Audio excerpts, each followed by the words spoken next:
Jack Murphy's gotten himself into some trouble. He has. Now, I should start off by saying that, you know, I have a weird connection with Jack Murphy in that both he and I have actually been canceled from the same place. So, fun fact, way back when my Trump rally article first went viral, and like my life, it was like a bomb had exploded in the middle of my life. I sat down to watch Tim's show one night, and this is like right when he first started, and I think it was the first time that he'd ever even had a guest on the show, and it was Jack Murphy. And I happened to be watching that night as my article was going viral and my life was exploding around me. And Jack started talking about what he had been canceled from back in the day when he went from Democrat to deplorable, right? And what he started talking about was just kind of his past job and working in the education system in Washington, D.C.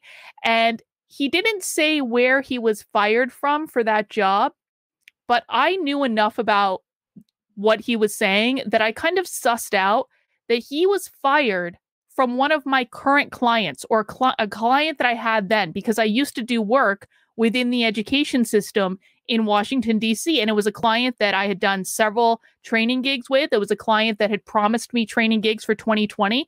And so that was actually the realization of watching Jack Murphy on Tim Pool's show the first time he was on ever. That was when I had the realization that I was going to get canceled. And sure enough, actually, that particular client did cancel me a few months later because they didn't like that I was saying Kung Flu on Twitter, which I thought was just like one of the funniest things ever when COVID first came out. And so I did actually end up getting canceled from that client. And so I kind of had a little bit of an affinity with Jack Murphy until the whole anti-white stuff started. And I've covered the anti-white stuff extensively on this channel. You can go back and watch any of my streams about it. But essentially, when it all first started back in June and I was getting kind of like attacked and mobbed by white identitarians back in June, Jack Murphy blocked me on Twitter because I said to him, I was like, racism against white people is not any different than racism against black people. Like, racism is racism is racism. He didn't like that too much, so he blocked me on Twitter. So I will say, like, I'm not necessarily like the biggest Jack Murphy fan in the world because I think that he panders to a really bad audience. Not all of his audience, like I'm sure many people in his audience are fine, but I do think he panders to a really bad negative element and profits off of them. And that doesn't sit well with me. However, that is not going to influence my opinion on this because I believe that principles only matter when you apply them in every circumstance, not only when they're consistent or not only when, always when they're consistent, but like not only when they're for people that you like. You have to apply principles consistently. You have to apply them in instances where you might like someone and have an affinity towards someone. And frankly, you apply them the same way when you don't, because that's just the way the world should work. So when I first heard about this, the first thing that I heard was that Jack mouthed off to Sydney Watson. And I caught up on the video of it. And I will say that, yeah, Jack was really out of line. That was completely uncalled for, what he did to Sydney, and he absolutely owes Sydney an apology. But like the stuff that's precipitated since then, and we'll talk about some of it. I can't obviously show some of it on the screen, but the stuff that precipitated before it and has precipitated since then, dude. First off, I think people are going a little bit too far. Secondly, Jack Murphy created this situation by not owning up to his past and lying. All of what's going on right now is completely unnecessary. No, he should not have mouthed off to Sydney in the first place. And that was completely uncalled for and was like, frankly, it shows you sometimes the guys who are some of the manliest, most masculine men, and they're charging $65 or whatever a month to learn for other men to learn from them about how to be manly men. Sometimes they are actually the weakest men that you might find. And I think that Jack's outburst at Sydney showed his weakness. It didn't show his strength. It showed his weakness. But that's one of those things that it frankly would not have happened if Jack had just owned his past.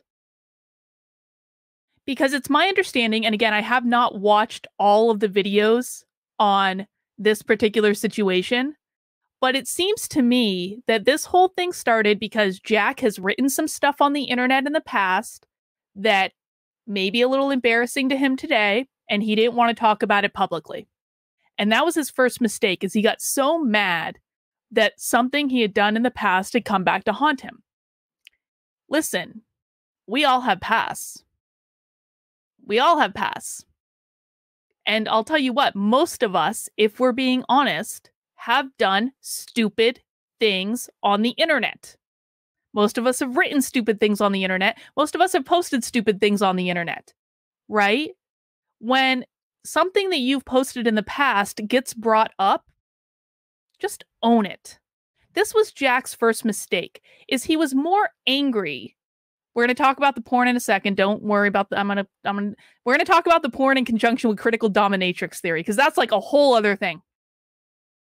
But like, if someone brings something up in the past that you are embarrassed of, just fucking own it. Yeah, I wrote that article that said some things. Maybe I wouldn't say the same thing today. Or, yeah, I wrote that article, and you know what? Some of it I stand behind. And here's why I stand behind it. Listen, I got canceled like 2 weeks ago for making a spiritual point about my spiritual belief system while being a troll on the internet. I was trolling. I believe everything I said, but I was trolling. I was trying to say it in the most inflammatory possible way that I could to piss people off. And when people started, trying to cancel me for it, what did I do? I said, nope, not sorry. Meant every word. And I have no regrets about that. I maybe could have worded the tweet a little bit more artfully, but I actually have no regrets about that, because I think that when we make points, we should fucking stand by them. And the thing of it is, people learn through experience. If we expect people to be perfect, if we always expect people, even when people express opinions that are frankly outlandish, that's a chance for people to learn and grow. It's a chance for people to look back with the benefit of hindsight and say, you know what, maybe it wasn't the best decision to make in the world. But you can still own it. And you can still say, you know what? F it. Yeah, I wrote this thing. If Jack on that show, instead of screaming at Sydney and mouthing off to her and storming off the set like a spoiled child, had just said, yep, I wrote that article. Don't really want to talk about it. None of this would be happening right now. None of this would be happening right now. But he didn't do that. He mouthed off. He screamed at a girl. And then, to make matters worse, he lied about it. He lied. And it's like, man, you already had a spotlight on you. When you have a spotlight on you, lying is the worst possible decision that you can make. That was not the correct call. Because he's public enough on the internet where he sent all the autistic people out onto the internet to search for dirt for him. And they found it. And of course, I'm not going to show the dirt that they found, but if you guys are following the quartering at all, you know what I'm talking about. Someone didn't warn me before they sent me to the quartering's feed. They said, Carlin, go look at the quartering's feed. Go look on Minds at his feed, because on Twitter the stuff's been deleted, but on Minds it still exists. And so I was completely unprepared for what I saw on the quartering's feed. And yeah, those things cannot be unseen. For those of you who have not seen it, I will not show it. I will describe that I've seen more of Jack Murphy than I've ever wanted to see in my life. I've seen him sitting on things that I didn't want to see him sitting on. However, even if you've done porn in your past, there is nothing wrong with it. I'm sorry. I'm going to say it. I know I might piss off conservatives on my feed. Sex is a part of life. I don't see anything wrong with doing porn. If you don't want your porn to be public, take it off the freaking internet, Jack. But people found the porn. We're not going to show the porn. You guys can go suss it out for yourself. Side note, I've also apparently seen Cassandra Fairbanks naked now, which is another thing I didn't want to see, but whatever. Apparently public figures associated with that whole house of whatever the hell are, doing stuff and putting it on the internet. But Jack made another mistake. he made another effing mistake. Because once and again, don't lie. Lying is the worst possible thing you can do in this situation. Once your porn is on the internet, man, just own the porn. Just say, yeah, we did it. Which he did eventually get to. But he put out this tweet behind his private Twitter account, but the quartering got a screenshot of it, obviously, and he lied again. He lied again. He said, my fiance and I are the victims of revenge porn scandal by Predator, the quartering, a close associate of Sydney Watson and Elijah Schaefer and others at the Blaze. I hate bringing attention to this, but this is sexual violence and beyond the pale. Glenn Beck, what say you? Dude, what the hell was going through your mind? First of all, this was not revenge porn. This was porn that he and his girlfriend put on the internet. They made the choice to do it.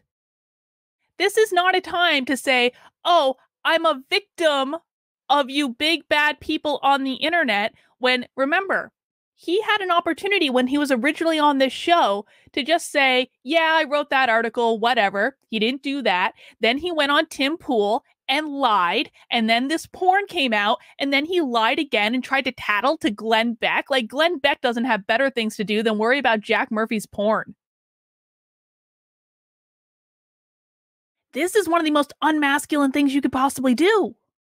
And again, I don't think he was doing anything wrong in that porn, honestly, and we're going to talk about that when we get to Critical Dominatrix Theory and why Jack might be inclined to engage in such type of affair.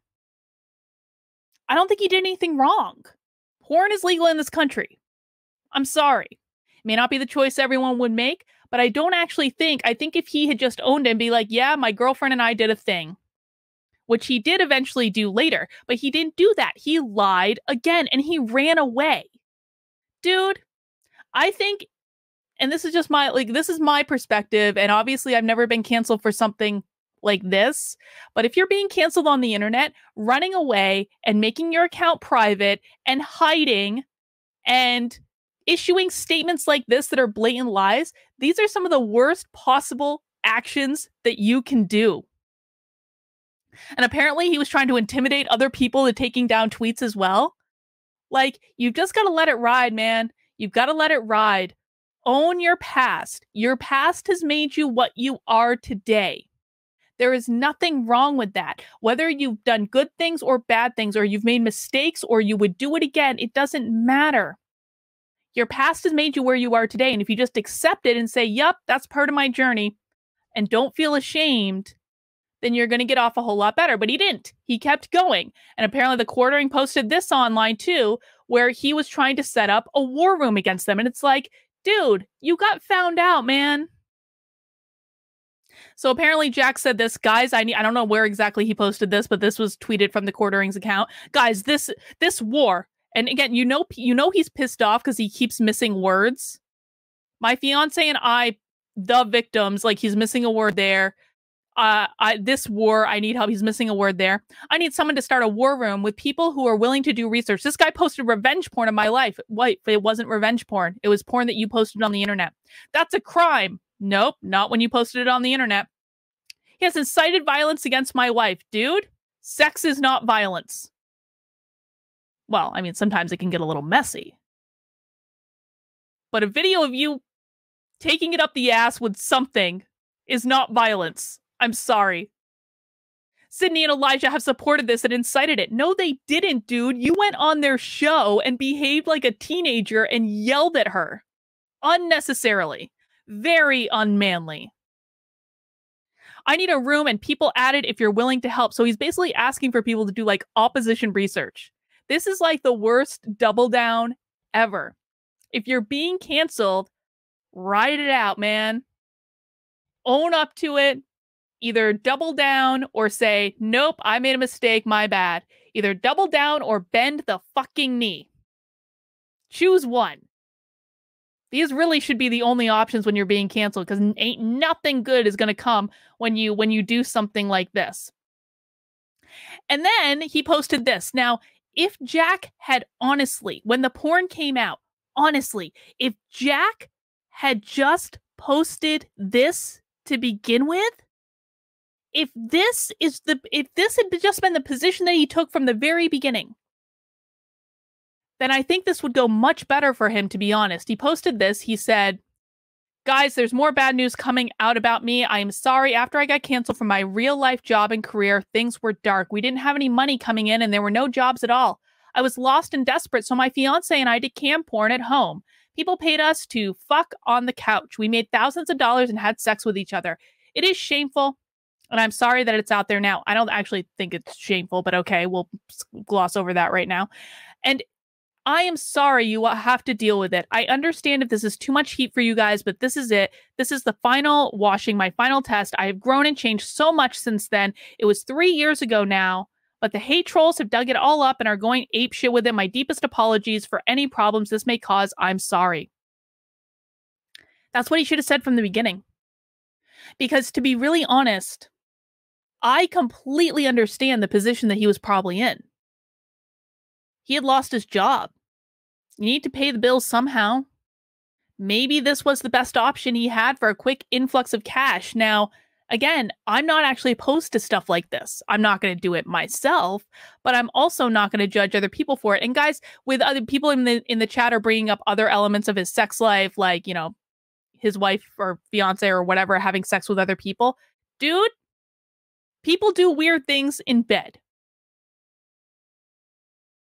I don't think that anyone should be judging anyone else for what they do in bed. That's the most ridiculous thing in the world. People do things in bed. And frankly, if you haven't done something in bed that you would be embarrassed about, if it got out, then you probably aren't having as much fun as you could be. I don't think anyone should be judging anyone else for what they like in bed. If his wife or fiance or whatever she was a willing participant, that's between them. That's between them, man. It's no one else's business.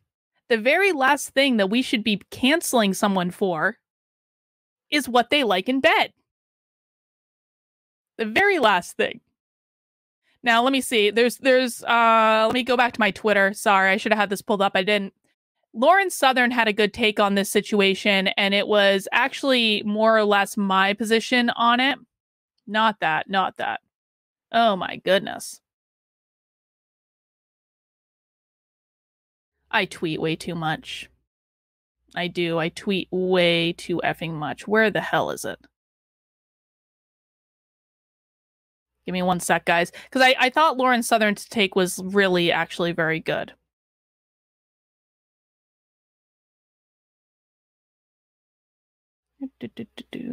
No. There it is. Went past it like 3 times. Okay.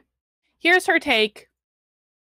She says, damn, I really disagree with the way Jack Murphy has behaved. Utterly unacceptable towards Sid. Needed to get checked on that. However, I feel there's also some spiritual sickness in the glee people have from his downfall. I know it's the internet. We all do this, but it's just sad. Yes, I understand giggling your ass off at people's implosion that is almost entirely self-driven is impossible not to do on the internet.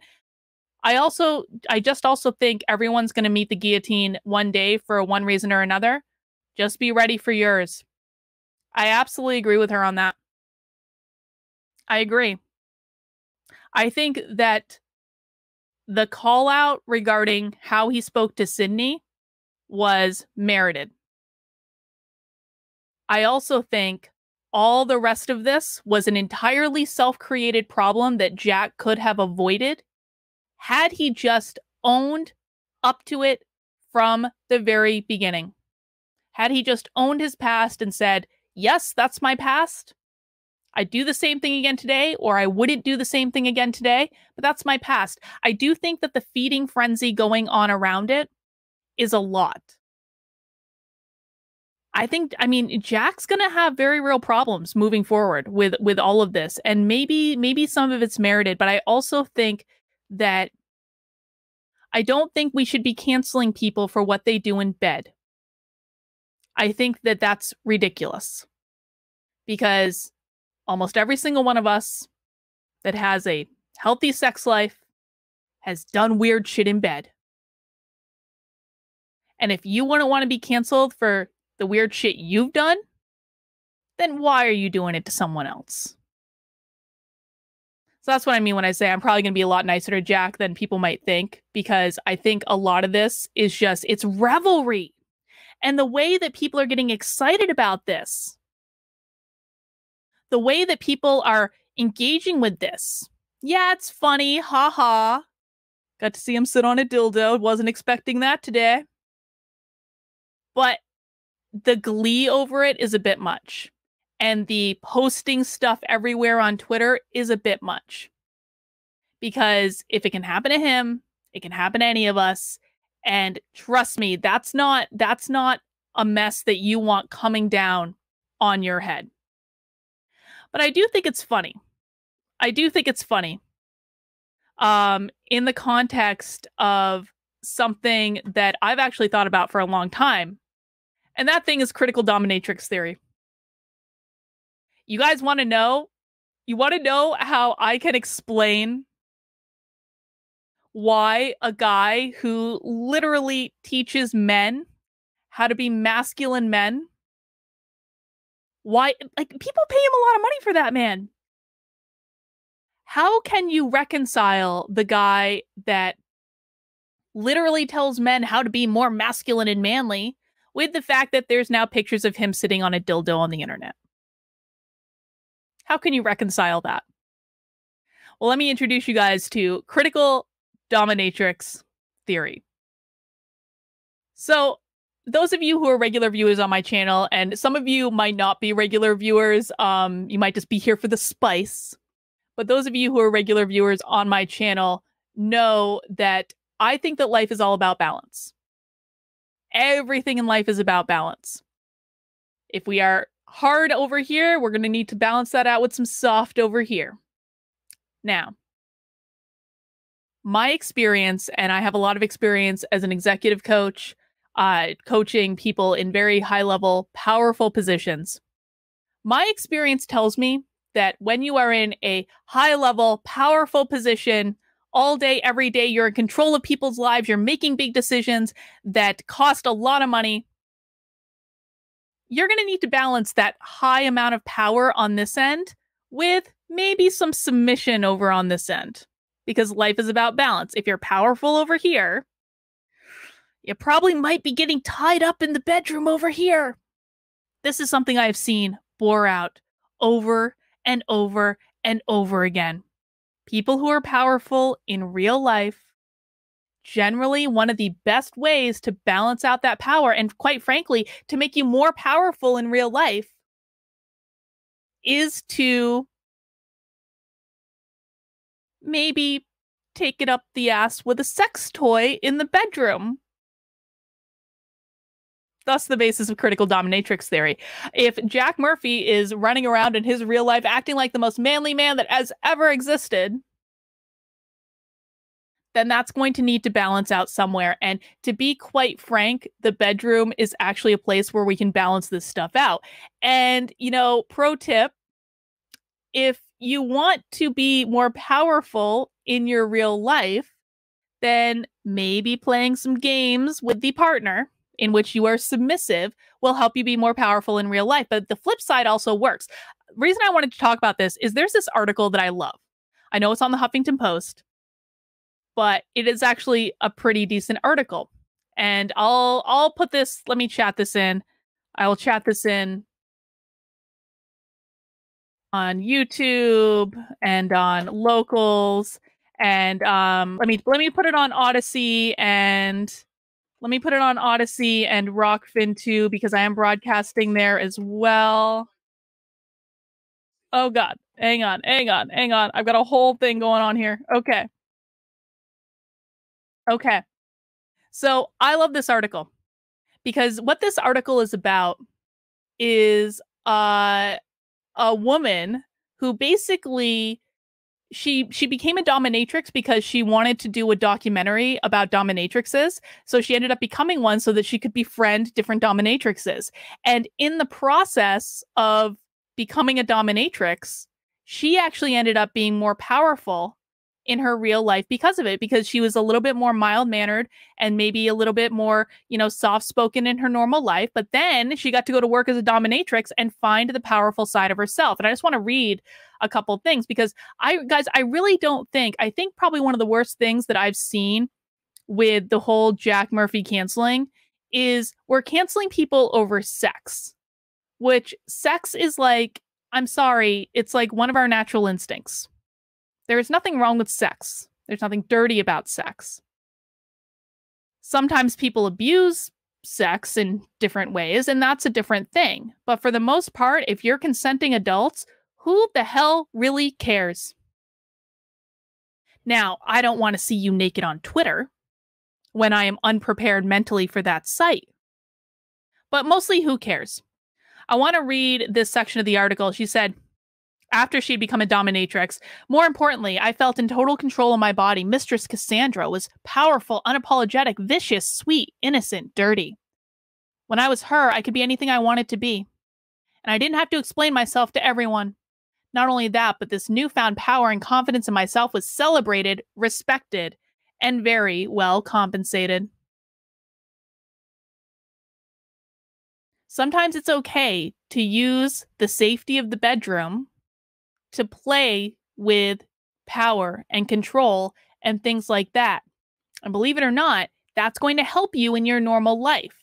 If you are a person that has trouble standing up for yourself, dude, grab a whip in the bedroom and handcuff your partner to the bed and see what effing happens. If you find power there, that means you can exert power in real life. These are life tips, guys. Critical Dominatrix Theory works. One of the first things I learned in my new job was men of all ages, social classes, and religious and ethnic backgrounds found the dungeon to be the only place they felt safe enough to take off their mask, remove their armor, and reveal their vulnerabilities, traumas, and pain in an effort to heal and become better men. The surrender of their minds and souls was and still is one of the most beautiful things I've ever witnessed in my life, and it was all happening at the hands of a powerful woman.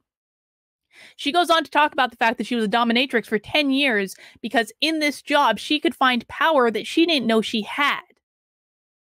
So when I'm looking at someone like Jack Murphy, who is performing a highly, highly submissive, very feminine act, because women receive, men penetrate, women receive. So he's performing a very feminine act. I say good for him. Fuck it. You know what? Like, the dude today, at least as of right this moment, who knows how this is going to go for him, the dude today runs a business where he teaches men to access their masculinity. Now, Jack Murphy's masculinity, to me, is not something that I'm attracted to, like, in any way. But maybe that's what people want in their lives. Maybe that's what people want to portray themselves as. Patrice in YouTube, but I also know Patrice is a member of my local, so I'm going to bring it up on the screen. She said he thinks women are mature at 15. I don't think that's exactly what he was saying. I've seen that clip. I don't think that's exactly what he was saying. It's not, and I don't agree that the age of consent should be 15 either. I don't think that older men should be sleeping with 15-year-olds. That's a little ridiculous. But I do think that people should, there's nothing wrong with what he did on those videos. And I don't think that the fact that those videos are now more public, if people got value from Jack in terms of him helping them to bring out their inner masculinity or aspects of themselves that they wanted, then I really don't think that the videos or the photos that have come out should inhibit that. Because again, people do weird things in bed. They do. This is one of the stupidest possible reasons to cancel someone. And in fact, if we apply critical dominatrix theory in the way that it should be applied, which is in life, it's about balance. And if you're powerful in one position, maybe it would serve you to be tied up or penetrated in the other. Maybe it would make you more powerful in real life. Maybe it would make you more effective. I really don't think we should judge him for that. I'm sorry. The right has their panties in a bunch when it comes to porn. They do. And for me, like, this is one of those things that we're talking about consenting adults. We're talking about, I mean, he finally explained it. And I think, again, if Jack had just come out and owned his past and said, you know what, guys? Yep, I did internet porn when I lost my job and I was canceled and it was what we needed to do to pay the bills. And, I would have preferred that it didn't come out, but it did. If he had just owned it and said, you know what? I had a great time with my fiance every time we did that. F you guys. I had an awesome time. Made a lot of money. I would have a lot more respect for him if he just owned it. And to be quite frank, if we're talking about presenting yourself as a powerful man's just going to own it. So what if his girlfriend, so Nat D says, what, his girlfriend was 25. So what? So what? That is their business, guys. It's their business. The biggest problem in this scenario was not Jack Murphy's past or Jack Murphy's perspectives or his opinions. The biggest problem with this entire scenario was that he was not honest from the beginning. That he tried to avoid it. The biggest problem in this scenario is that he didn't just own who he is. He tried to lie about it. That's my opinion on it. And if he had been more authentic, this is why, guys, authenticity is really important to me. Authenticity is probably my #1 value. I think people can sniff out when someone is being inauthentic. I think people can sniff out really easily when they're lying. Jack Murphy could have avoided a lot of problems for himself had he just owned it from the beginning, not lied, not got all bent out of shape when a super chat was brought up, not yelled at Sydney inappropriately, not stormed off the set like a little child, not taking his damn porn off the internet in the first place, because there's no reason that porn should have still been on the internet. I'm sorry. Like, pro tip, if you're a public person, delete your porn. Or don't make it in the first place if you don't want it to get out, because it will get out.